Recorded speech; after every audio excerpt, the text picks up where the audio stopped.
history fans, and welcome to Bedtime History. Before we start, I want to say thank you to the Wilbur-Smith estate for sending me this copy of The River God. If you do enjoy, please check out some of his other books, and if this video gets 100 likes, we'll read the next chapter.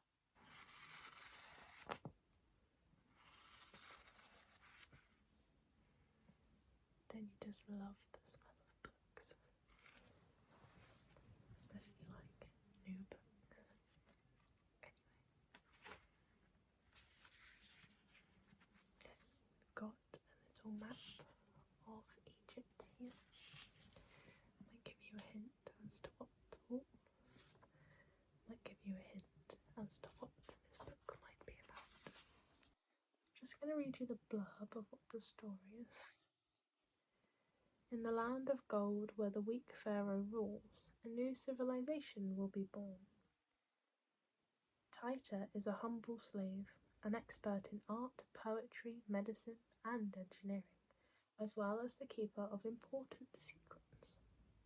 He is the most treasured possession of Lord Intef.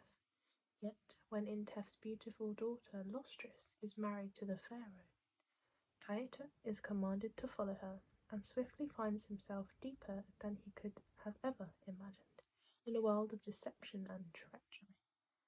But outside the palace, the great kingdom of Egypt is divided, and in even greater danger. Enemies threaten on all sides, and only Tita holds the power to save them all. The river lay heavily upon the desert, bright as a spell of molten metal from a furnace. The sky smoked with heat haze, and the sun beat down upon it all with the strokes of a coppersmith's hammer. In the mirage, the gaunt hills flanking the Nile seemed to tremble to the blows. Our boat sped close in beside the papyrus beds, near enough for the creaking of the water buckets of the shadoof on their long, counterbalanced arms to carry from the fields across the water. The sound harmonized with the singing of the girl in the bows. Lostris was 14 years of age. The Nile had begun its latest flood on the very day that her red woman's moon had flowered for the first time, a coincidence that the priests of Hapi had viewed as highly propitious. Lostris, the woman's name that they had chosen to replace her discarded baby name, meant daughter of the waters. I remember her so vividly on that day. She would grow more beautiful as the years passed, become more poised and regal, but never again would that glow of virgin womanhood radiate from her so overpoweringly. Every man aboard, even the warriors at the rowing benches, was aware of it. Neither I nor any one of them could keep our gaze off her. She filled me with a sense of my own inadequacy and a deep and poignant longing. For although I am a eunuch, I was gelded only after I had known the joy of a woman's body. Tita, she called to me, sing with me. And when I obeyed, she smiled with pleasure. My voice was one of the many reasons that, whenever she was able, she kept me near her. My tenor complemented her lovely soprano to perfection. We sang one of the old peasant love songs that I had taught her, and which was still one of her favourites. I don't know how the song goes, so I can't sing it. My heart flutters up like a wounded quail when I see my beloved's face, and my cheeks bloom like the dawn sky to the sunshine of his smile. From the stern, another voice joined in with ours. It was a man's voice, deep and powerful, but it lacked the clarity and purity of my own. If my voice was that of a dawn-greeting thrush, then this was the voice of a young lion. Lostris turned her head, and now her smile shimmered like the sunbeams on the surface of the Nile. Although the man upon whom she played that smile was my friend, perhaps my only true friend, still I felt the bitter gall of envy burn the back of my throat. Yet I forced myself to smile at Tanus, as she did, with love.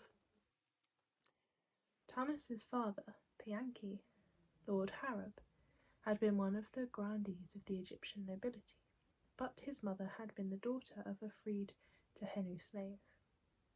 Like so many of her people, she had been fair-headed and blue-eyed. She had died of the swamp fever while Tanus was still a child, so my memory of her was imperfect. However, the old woman said that seldom before had such beauty as hers been seen in either of the two kingdoms. On the other hand, I had known and admired Tanus's father. Before he lost all of his vast fortune and the great estates that had once almost rivaled those of the pharaoh himself, he had been of dark complexion, with Egyptian eyes the colour of polished obsidian, a man with more physical strength than beauty, but with a generous and noble heart. Some might say too generous and too trusting, for he had died destitute, with his heart broken by those he had thought his friends, alone in the darkness, cut off from the sunshine of Pharaoh's favour. Thus it seemed that Tanus had inherited the best from both his parents, except only worldly wealth. In nature and in power he was as his father, in beauty as his mother. So why should I resent my mistress loving him? I loved him also, and, poor nurtured thing that I am, I knew that I could never have her for myself, not even if the gods had raised my status above that of a slave. Yet such is the perversity of human nature that I hungered for what I could never have, and dreamed of the impossible. Lostris sat on her cushion on the prow with her slave girls sprawled at her feet. Two little girls from Cush, lithe as panthers, entirely naked except for the golden collars around their necks.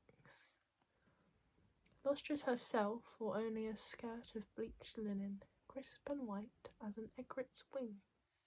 The skin of her upper body, caressed by the sun, was the colour of oiled cedar wood from the mountains beyond Byblos.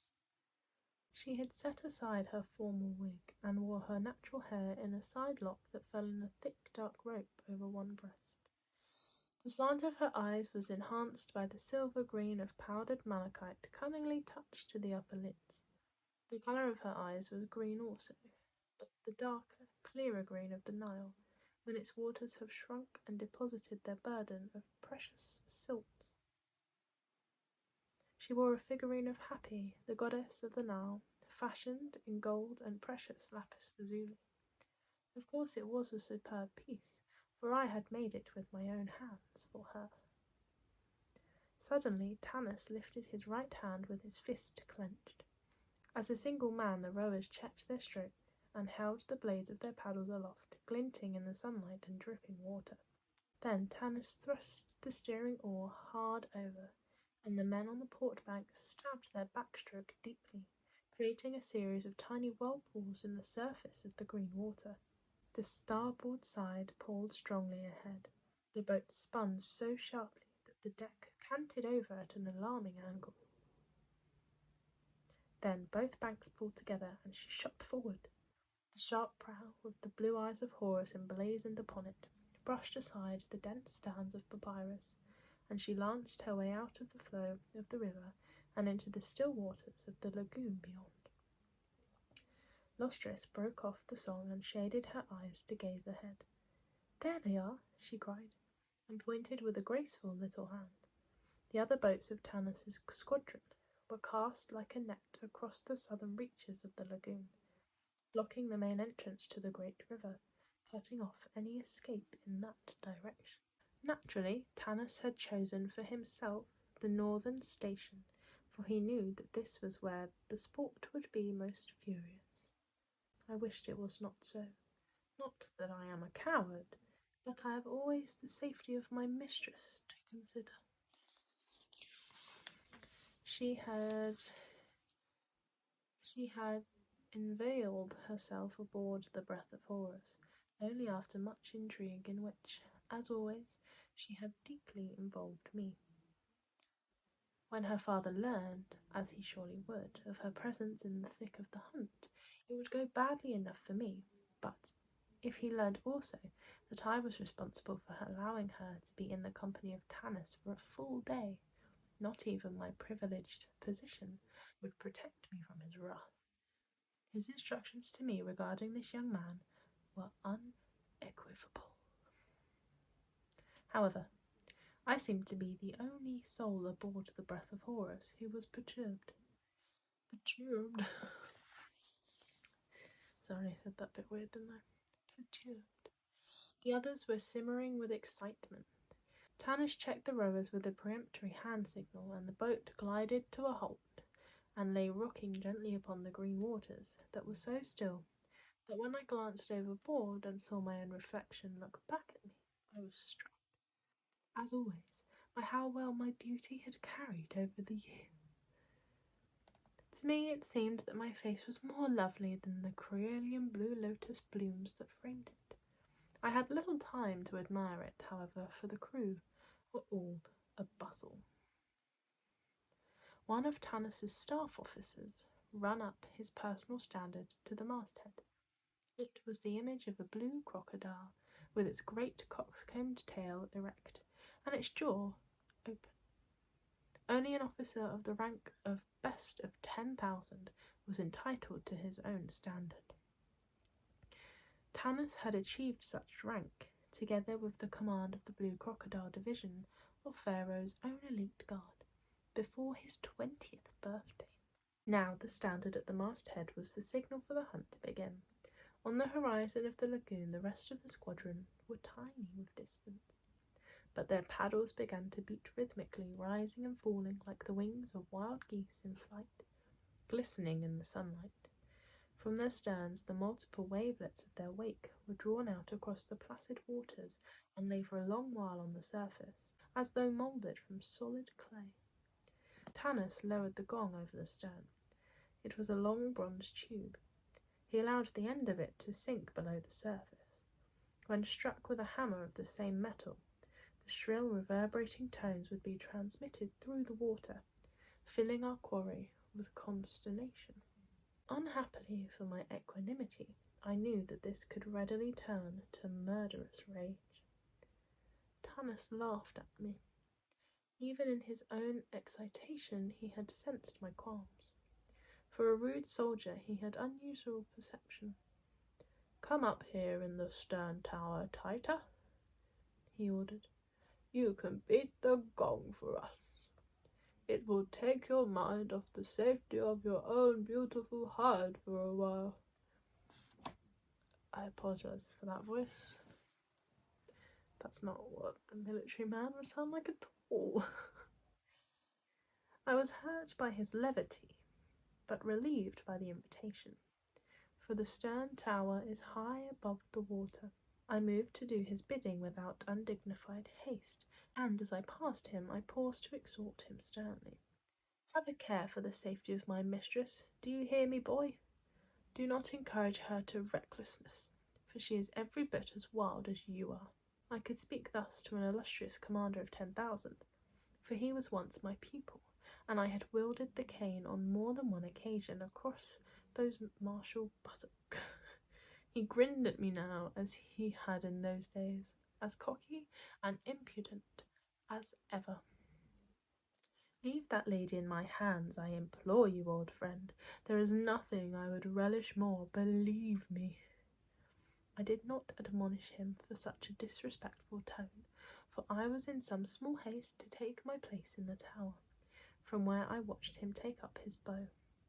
Already that bow was famous throughout the army, indeed throughout the length of the great river, from the cataracts to the sea. I had designed it for him when he had grown dissatisfied with the puny weapons that, up until that time, were all that were available to him. I had suggested that we should try to fashion a bow with some new material, other than those feeble woods that grow in our narrow riverine valley. Perhaps with exotic timbers such as heartwood of the olive from the land of Hittites, or of the ebony from Kush, or even with stranger materials such as the horn of the rhinoceros, or the ivory tusk of the elephant. No sooner had we made the attempt than we came upon a myriad of problems, the first of which was the bristleness of those exotic materials. In their natural state, none of them would bend without cracking, and only the largest, and therefore the most expensive elephant tusk would allow us to carve a complete bowstock from it. I solved both these problems by splitting the ivory of a smaller tusk into slivers and gluing these together in sufficient girth and bulk to form a bow. Unfortunately, it was too rigid for any man to draw. However, from there it was an easy and natural step to laminate together all four of our chosen materials: olive wood, ebony, horn, and ivory. Of course, there were many months of experimentation with combinations of these materials, and with various types of glue to hold them together. We never did succeed in making a glue strong enough. In the end, I solved this last problem by binding the entire bowstock with electrum wire to prevent it from flying apart. I had two big men assist Tanus in twisting the wire onto it with all their combined strength, while the glue was still hot. When it cooled, it set to an almost perfect combination of strength and pliability. Then I cut strands from the gut of a great black-maned lion that Tanus hunted and killed with his bronze-bladed war spear out in the desert. These I tanned and twisted together to form a bowstring. The result was this gleaming arc of such extraordinary power that only one man out of all the hundreds who had made the attempt could draw it to full stretch. The regulation style of archery, as taught by the army instructors, was to face the target and draw the nocked arrow to the sternum of the chest, hold that aim for a deliberate pause, then loose on command. Loose. However, not even Tanus had the strength to draw this bow and hold his aim steady. He was forced to develop a completely new style, standing sideways to the target, addressing it over his left shoulder. He would throw up the bow in his left arm outstretched and, with a convulsive heave, draw back the arrow until the feathered flight touched his lips, and the muscles of his arm and chest stood proud of the effort. In the same instant of full extension, seemingly without aiming, he would loose. At first his arrows flew at random as wild bees leave the hive, but he practiced day after day and month after month. The fingers of his right hand became raw and bleeding from the chafing of the bowstring, but they healed and toughened. The inside of his left forearm was bruised and excoriated, where the bowstring slashed past it on the release of the arrow, but I fashioned a leather guard to protect it, and Tanus stood at the butts and practiced and practiced. Even I lost confidence in his ability to master the weapon, but Tanus never gave up. Slowly, agonizingly slowly, he gained control of it to the point where, finally, he could launch 3 arrows with such rapidity that they were all in the air at the same instant. At least 2 of the 3 would strike the target, a copper disc the size of a man's head set up at a distance of 50 paces from where Tanus stood. Such was the force of those arrows that they would fly cleanly through the metal, which was the thickness of my little finger. Tanus named this mighty weapon Lanata, which was, quite coincidentally, the discarded baby name of my mistress. Now he stood in the bows with the woman at his side and her namesake in his left hand. They made a marvellous couple, but too obviously so for my peace of mind. I called sharply, "Mistress, come back here immediately. It is unsafe where you are." She did not even deign to glance over her shoulder, but made a sign at me behind her back. Every one of the crew of the galley saw it, and the boldest of them quaffed.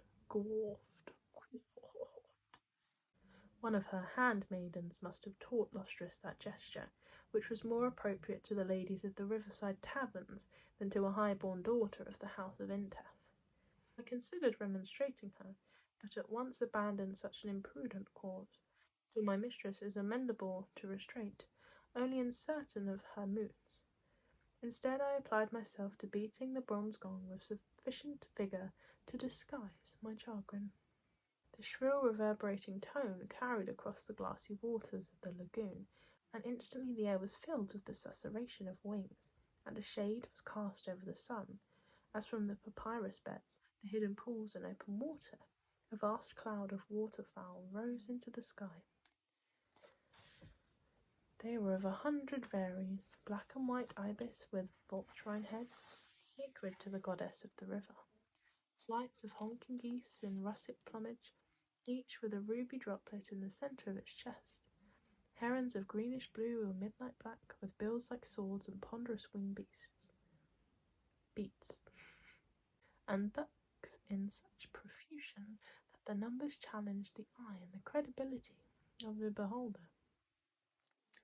Wild fowling is one of the most ardent pursuits of the Egyptian nobility, but that day we were after a different game. At that moment I saw far ahead a disturbance upon the glassy surface.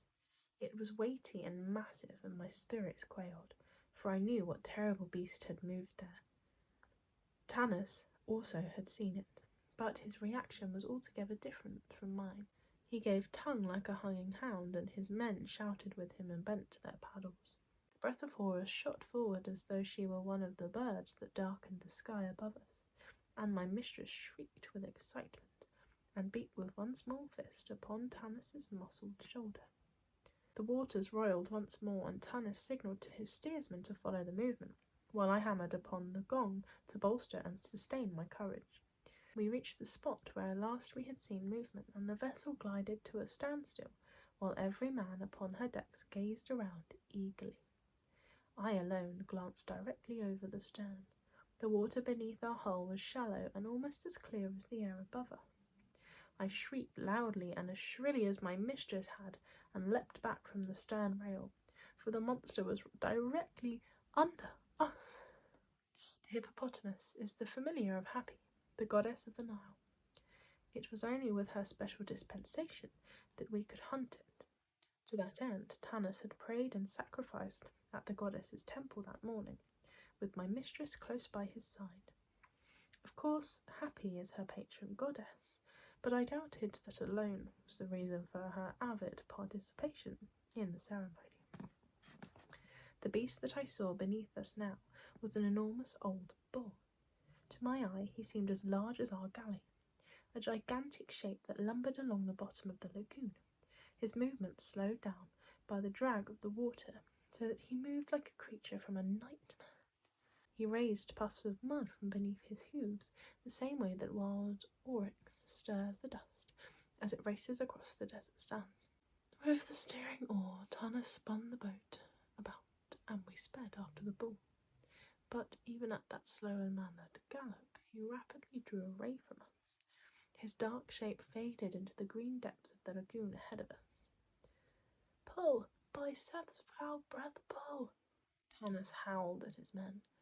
But when one of the officers shook out the knotted lash of the whip, Tanus frowned and shook his head. I've never seen him apply the lash where it was not warranted. Suddenly the bull broke through the surface ahead of us and blew a great cloud of fetid steam from his lungs. The stink of it washed over us, even though he was well out of blowshot. For a moment his back formed a gleaming granite island in the lagoon. Then he drew a whistling breath, and with a swirl was gone again. "After him," Tanus bellowed. "There he is," I cried, as I pointed over the side. "He's doubling back." "Well done, old friend," Tanus laughed at me. "We'll make a warrior out of you yet." That notion was ridiculous, for I am a scribe, a sage, and an artist. My heroics are of the mind. Nonetheless, I felt a thrill of pleasure, as I always do at Tanus's praise, and my trepidation was, for the moment, lost in the excitement of the chase. And I think that's a good place to stop. Once we got past the initial descriptions of the characters, that's quite an intriguing story. Why are they chasing a hippopotamus? Don't forget to like and subscribe and all that jazz.